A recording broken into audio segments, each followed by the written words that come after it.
Welcome to the Zoe Routh Leadership Podcast, where we explore the future and what this means for your leadership. We ask the big questions. What's happening on the horizon? What does this mean for us? And most importantly, what skills do I need now for leadership of the future? It's time to explore. Let's go. Well, hello there. It's Zoe and welcome to a solo-sode. Very excited to be talking with you today. I've got some really useful, I think, insights for you if you're feeling a little uncertain, because I think that is the flavor du jour today. And it seems to me that's an ongoing hangover from the pandemic, but it's got a new flavor to it. But before we get into all of that, a couple of personal updates for you. I know you're waiting with bated breath to find out what is happening in Zoe's world. In Zoe's world, Zoe has been traveling. I've been to Melbourne and I've been down to Milton. Milton for Easter and to hang out with friends, which was so delightful. And to Melbourne to hang out with my husband who had work there. And I got to catch up with some clients and friends down there, which was just fabulous. And both those experiences just keep reminding me how wonderful it is to be able to connect with people face to face and to have deep and meaningful conversations. And frivolous ones too, because we also went to the comedy club. And comedy is a tough gig. And I think it takes a lot of effort and precision to pull it off well. So hats off to every comedian out there. And thank you for doing the work that you do, because my goodness, we all need to laugh a whole bunch more. In other news, I got the editor's comments back on Terra Blanca, the prequel to the Olympus Project. And wow, it's exciting.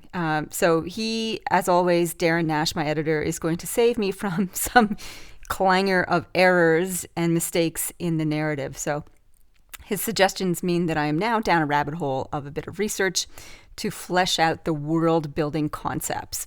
So Terra Blanca is about to become more complex and futuristic than it was originally. Still on track for getting it back to the proofreader by June, and then looking at the publication schedule. I can't remember what I told you last, but I think it's later or earlier. Well, anyway, it's going to be in about September is the actual official launch. These things take forever. And the last personal update is around Olympus Bound, which I'm very pleased to say that I'm a third way through the first draft. And it's feeling a lot more structured and focused than any of the other novels I've written. So that's pretty exciting. How many other novels I've written? I've written one novel and one prequel. So old hand now, right? Not. There was always something to learn and develop. And the same is true in leadership. As I mentioned at the beginning, uncertainty. We are rolling in it. Where do I start? In the conversations with leaders, I've realized that there's two pendulum swings that we can go between: pessimism and optimism. This is nothing new to you, I am sure. When we tease that out, though, it's the tension or the polarity between risk and opportunity. That's probably also not a new paradox for you, or paradigm, or polarity for you. And yet, I think as leaders, we can forget to become self-aware about where we're sitting on that pendulum, or that pole, if you like. Are we more risk averse? Are we more focused on that? Are we too opportunity focused and miss the risks and they come and bite us in the behind? In any case, looking at the risks, and I think this is where the uncertainty is, because as humans, we're hardwired to look for threats. And so we naturally turn to what's the bad stuff out there? What's going to be on the horizon that's going to tear down the walls of my house, metaphoric and literal? We've got the downturn. These are not speculation anymore. These are things that are actually happening. In Canberra, we've had a number of construction businesses go into liquidation. We've had a couple of hospitality businesses go into liquidation. And we've had a heap of layoffs in the professional services organization. So consultants are being laid off left, right, and center. Globally, we have the IT sector that has had some very public and extensive layoffs as well. So layoffs are happening, downturn is happening. So that's a lot of people out of work, possibly looking for work, not sure if they're picking up new work. So that's all happening there. And as we know, interest rates continue to climb, sort of, and to be painful, definitely. Cost of living is definitely up and also painful. And then we have this ongoing conversation about artificial intelligence. Will AI go wild? And will bad actors make use of it for nefarious purposes? The answer to the last one is yes, bad actors will make use of it for nefarious purposes. The question is, how do we rein it in? How do we monitor it? How do we manage the situation? I don't think the halt on AI production for the next 6 months is going to do bugger all to hold back the tide of that. What is now more than ever important is that we get ahead of the game and determine what our values are, what our principles are when it comes to protecting humanity and the planet. It is a fundamental piece of work that we have not collectively agreed on, and that will have repercussions and be essential if we are going to create some sort of frameworks around the use and development of AI. And we absolutely should do that, whether it's a certification process or a licensing process, to allow AIs to go forward, whether it's putting in some stop measures to prevent it from doing certain things. Some of those have already been built into certain platforms, like OpenAI is actively trying to put in those circuit breakers. The bad actors will find ways around it potentially. So much work to be done in that space. I tend to be more on the optimistic side of the fence, more looking towards the opportunity than the downsides. Sometimes that bites me in the derriere, as mentioned. And having looked at all the downsides, it is also important that we as leaders look to focus on the opportunities. If we look back on the last 3 guests we had on the show, Justin Bean, he is very much an opportunist, an optimistic opportunist looking towards the future. And his main recommendation is if we're going to create the future, we need to visualize it and design it. And I think we can lay that insight towards the application of managing artificial intelligence.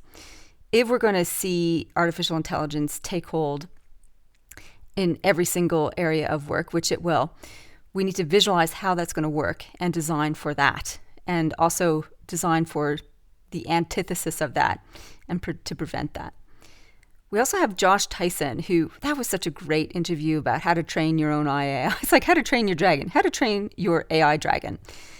And I see the huge opportunity in that. So you can train your AI and your own data for your specialized assistant. And I think this will revolutionize productivity and efficiency and customer service and a whole bunch of different areas once we get hold of this platform and have it rolled out more extensively. I think there's masses of opportunity there.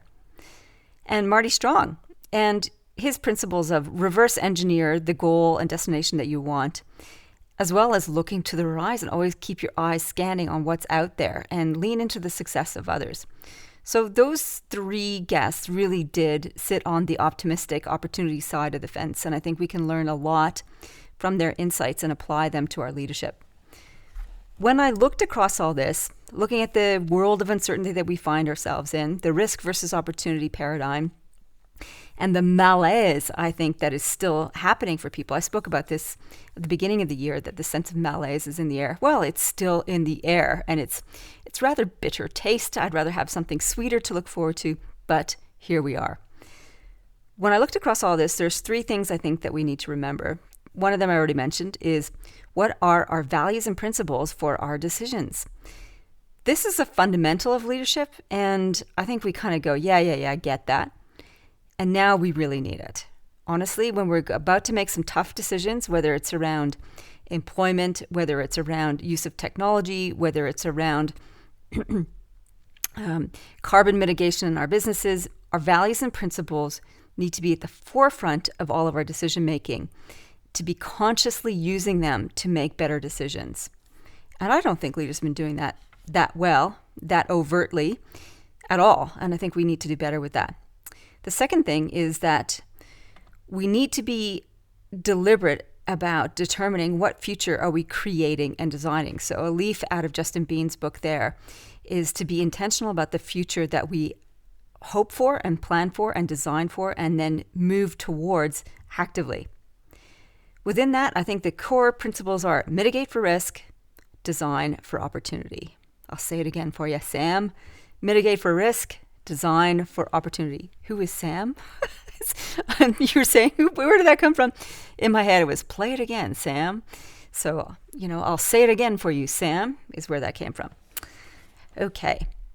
So I think at this point, too, it's also worth revisiting some of the pandemic lessons that came out as we were hitting crisis point, where there was uncertainty was more acute, if you like, because everything about the lockdown and the virus was so unknown and so scary. Remember, hark back to those early days of 2020 when nobody knew what the hell was going on and looked like masses of people were going to die and were dying, and it was chaotic and horrible. There, we had so much uncertainty, it was hard to breathe. The way through that was, first of all, confront the brutal facts.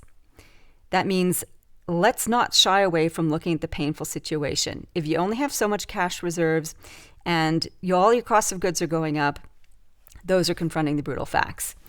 As one of my clients had to do when they were looking at their business and going, everything in our business is stacking up against us at the moment, from supply chain issues, from cost of goods rising, stuck contracts. They were looking at the brutal facts and going, there is no flex left in their system. So that is called confronting the brutal facts. The next way through this malaise of uncertainty is to list the certainties and to list the uncertainties. So listing the certainties is, what do we know right now? And it might be like, well, we have this much in the bank account, and we have this many people that we pay salaries for. These are our liabilities. These are our creditors. This is what's in our pipeline, etc. So I'm just thinking purely functional aspects of business. It might be other elements around us that we know for sure are happening. Like we are at the moment in the month of April, if you're listening to it as it comes out. We are a third way through the year. Oh my God. That's a certainty. It's as basic as that. The uncertainties are like, will interest rates go up again? Will we get new business? Like a whole bunch of stuff. You can list all the uncertainties. And just by doing those two exercises, listing the certainties and listing the uncertainties, creates more certainty. Even just, it's a bit ironic, really. It's a paradox. If we list the uncertainties, we become more uncertain. It's like, yes, because we know where the parameters of the boundaries of fuzziness start and stop, which is good. And the third pandemic lesson is to use the if-then cataclysmic plan. So, for example, if you're doing a troubleshooting exercise, if we reach X amount in our reserves because they're being depleted, then we need to do A, B, and C. It could be reduce expenses further. It could be lay off staff. It could be call in some loans, whatever it is. So have different threshold points where you need to take the action that you don't really want to take is what it comes down to. So once you have a plan for the worst case scenario, things actually feel a little bit better, even though you might have to take some action that you really don't want to because it causes pain to others, such as laying off staff. All right. Along with all of this, I guess the other thing I wanted to point out, which might be helpful to you too, depending on what's happening in your situation, is that there are perennial leadership truisms that come into play regardless of the current conditions. And I think it's important to list these because we don't want to mistake current malaise with ongoing structural things that we can do as leaders proactively. So what do I mean by that? One of the first perennial leadership truism is that people's behavior is only ever as good as the system they're in. People's behavior is only ever as good as the system they're in. So map and analyze your business system. So look at your organization and see how your systems are playing out. Are things working for you or against you? For example, I was speaking to a leader this week, and he was identifying amongst the leaders of his business, there were certain selfish behaviors, some protectionist, competitive behavior that is unhelpful and unfriendly and causing a lot of tension. Why? Is it because they are selfish jerks? No, it is because the competitive remuneration structure they have in their business. So their remuneration structure was causing this competitive behavior, creating tension, and actually working against the collective outputs of the business. I actually wrote about this in People Stuff. It's one of the classic examples that I see. So that is an example of, if you're having poor behavior in your business, look first to the systems underpinning the interactions and see if there's not a design flaw in how your business systems actually work. Whether it's a leave approval system, whether it's a promotion system, whether it's a recruitment system, whether it's a performance review system, those are the kinds of ones that generally tend to lead to different issues. Or whether it's a front of house, back of house kind of tension. That could be a cultural problem. So we had that at Outward Bound. There was people who worked in administration, management, and there was people who worked in the field. Completely different life experiences and work experiences, and yet both needed each other in order to perform their function and for the organization to thrive.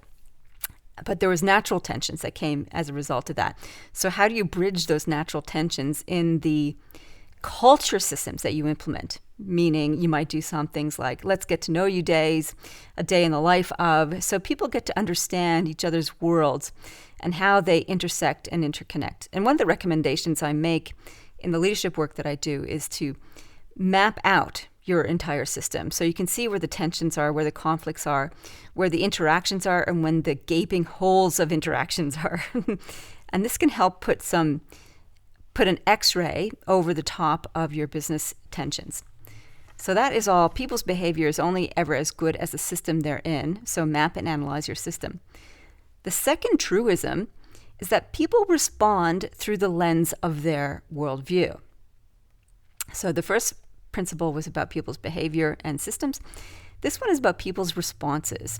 How we respond to events always comes through the lens of how we see the world and how we see ourselves in the world. This is called leadership maturity. If we have a narrow view of the world and of ourselves, we have a narrow response.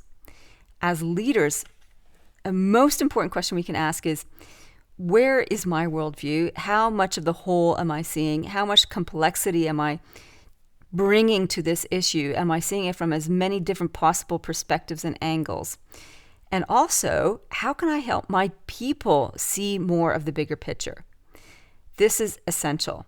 And I was speaking to another leader this week, and he's like, I've never actually asked anybody for advice before or for insight, because I think it's probably a good idea to get another set of eyes on this particular challenge. I'm like, absolutely. The more perspectives you have on an issue, the more insight you're going to get. There'll be more nuance to understanding the problem. There'll be different insights you hadn't thought of before. A case in point is, if you're, as you should be, thinking about the voice to Parliament issue that we're going to have a referendum on later on this year in Australia, have you explored all the different perspectives, or are you just reacting on your gut point of view? So I encourage you to try and get as many different points of view as possible before you make your decision. And that way you can feel confident that you've done your best to understand the issues from multiple points of view and making the best decision possible given what you know. Otherwise, you're just getting blown in the wind, either by popular or unpopular opinion. Okay, so people respond through the lens of their worldview. As leaders, expand your perspective, expand your ability to see and navigate complexity, and help the other people in your world do that as well. The third leadership truism is, every once in a while, please stop, pause, and consider the miracle of life that we have on this precious planet. One way I like to do that is to bring up the picture of Voyager 1's pale blue dot image that was taken in 1990. The Voyager was 6 billion kilometers from the sun. That's a very long way, still in our solar system, and took a picture of the Earth hanging there in the expanse of blackness, this tiny blue dot in this one sun ray. It's quite remarkable, and I'll get teary just thinking about it.